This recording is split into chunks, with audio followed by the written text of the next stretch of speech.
Welcome to my channel. Drishyam 3 Jeethu Joseph ಮತ್ತು ಮೋಹನ್ಲಾಲ್ ಕಾಂಬಿನೇಷನ್ನಲ್ಲಿ ಮೂಡಿಬಂದಿರುವ ದೃಶ್ಯಂ 3 ಮಲಯಾಳಂ ಚಿತ್ರವನ್ನು English ಸಬ್ಟೈಟಲ್ಸ್ನೊಂದಿಗೆ ವೀಕ್ಷಿಸಲಾಗಿದೆ.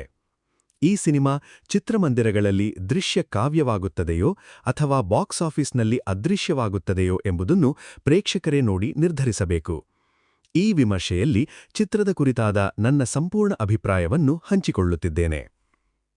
ಪ್ರಮುಖ ಗಮನಿಸಿ, ನಾನು ಈ ಸಿನಿಮಾವನ್ನು ಮಲಯಾಳಂ ಭಾಷೆಯಲ್ಲಿ ನೋಡಿದ್ದೇನೆ.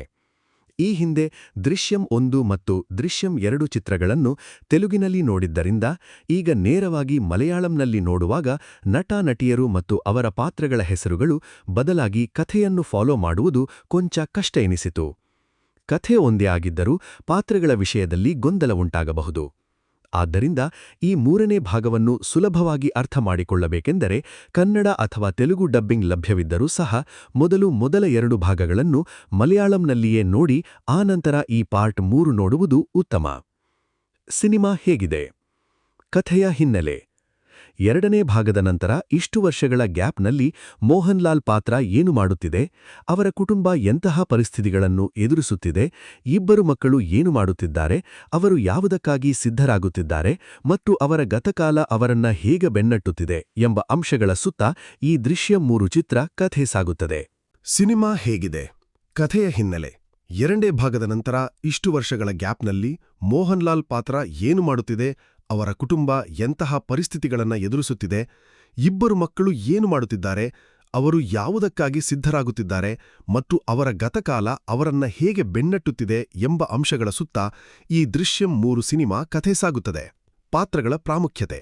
ಹಿಂದಿನ ಭಾಗಗಳಲ್ಲಿ ನರೇಶ್ ಅವರು ಮಾಡಿದ್ದ ಪಾತ್ರವನ್ನು ಇದರಲ್ಲಿ ಸಿದ್ದಿಕ್ ಅವರು ನಿರ್ವಹಿಸಿದ್ದಾರೆ. ಈ ಚಿತ್ರದಲ್ಲಿ ಅವರ ಪಾತ್ರಕ್ಕೆ ಹೆಚ್ಚಿನ ಪ್ರಾಮುಖ್ಯತೆ ಇದೆ, ಹಾಗೆಯೇ ಅವರ ರೋಲ್ ತುಂಬಾ ದೊಡ್ಡದಾಗಿ ಮೂಡಿಬಂದಿದೆ.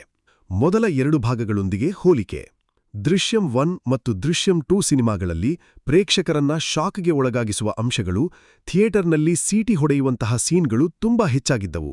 ಅದರಲ್ಲಿ ಹೀರೋನ ಪ್ಲಾನಿಂಗ್ ಮತ್ತು ಮೈಂಡ್ ಗೇಮ್ಸ್ ಅದ್ಭುತವಾಗಿರುತ್ತಿತ್ತು. ಆದರೆ ಪಾರ್ಟ್ 3ಗೆ ಬರುವಾಗ ಅಂತಹ ಮೈಂಡ್ ಬ್ಲೋಯಿಂಗ್ ಮೂವ್ಮೆಂಟ್ಸ್ ತುಂಬಾ ಕಡಿಮೆ ಇವೆ. ಬ್ಯಾಕ್ಗ್ರೌಂಡ್ ಸ್ಕೋರ್ ಮತ್ತು ಕೋರ್ಟ್ ರೂಮ್ ಡ್ರಾಮಾ. ಮೊದಲ 2 ಭಾಗಗಳಲ್ಲಿ ಬ್ಯಾಕ್ಗ್ರೌಂಡ್ ಮ್ಯೂಸಿಕ್ಗೆ ಇದ್ದಂತಹ ಸ್ಕೋಪ್ ಇದರಲ್ಲಿ ಇಲ್ಲ. ಇದರಲ್ಲಿ ಕೇವಲ 1 ಅಥವಾ 2 ಕಡೆ ಮಾತ್ರ ಬಿಜಿಎಂ ಎಲಿವೇಟ್ ಆಗುತ್ತದೆ. ಹಾಗೆಯೇ ಈ ಪಾರ್ಟ್ನಲ್ಲಿ ಕೋರ್ಟ್ ರೂಮ್ ಡ್ರಾಮಾ ತುಂಬಾ ಕಡಿಮೆ ಇದ್ದರೂ ಕೋರ್ಟ್ಗೆ ಸಂಬಂಧಿಸಿದ ಒಂದು ವಿಭಿನ್ನವಾದ ಕೋನವನ್ನು ಇದರಲ್ಲಿ ತೋರಿಸಿರುವುದು ಇಷ್ಟವಾಗುತ್ತದೆ. ಪ್ಲಸ್ ಪಾಯಿಂಟ್ಸ್ ಮತ್ತು ಸ್ಕ್ರೀನ್ ಪ್ಲೇ. ಈ ಸಿನಿಮಾದ ರನ್ ಟೈಮ್ ಒಟ್ಟು 2 ಗಂಟೆ 40 ನಿಮಿಷಗಳಿರಲಿದೆ. ಮೊದಲ 2 ಗಂಟೆಗಳ ಕಾಲ ಸಿನಿಮಾ ಒಂದು ಸಾಧಾರಣ OTT ಮೂವಿ ನೋಡುತ್ತಿರುವ ಭಾವನ ಮೂಡಿಸುತ್ತದೆ. ಆದರೆ ಕೊನೆಯ 40 ನಿಮಿಷಗಳು ಮಾತ್ರ ಸಿನಿಮಾ ಅದ್ಭುತವಾಗಿ ಸಾಗುತ್ತದೆ.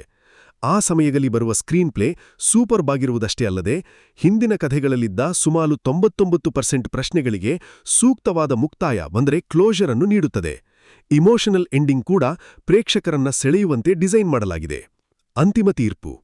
ಒಂದೇ ರೀತಿಯ ತರಕಾರಿಗಳನ್ನು ಬಳಸಿ ಮಾಡಿದ ಬೇರೆ ಅಡುಗೆಯಂತೆ ಈ ಸಿನಿಮಾ ಇರುವುದರಿಂದ ಹಳೆಯ ಭಾಗಗಳೊಂದಿಗೆ ಹೋಲಿಸಿ ಯಾವುದು ಚೆನ್ನಾಗಿದೆ ಎಂದು ಹೇಳಲು ಕಷ್ಟ.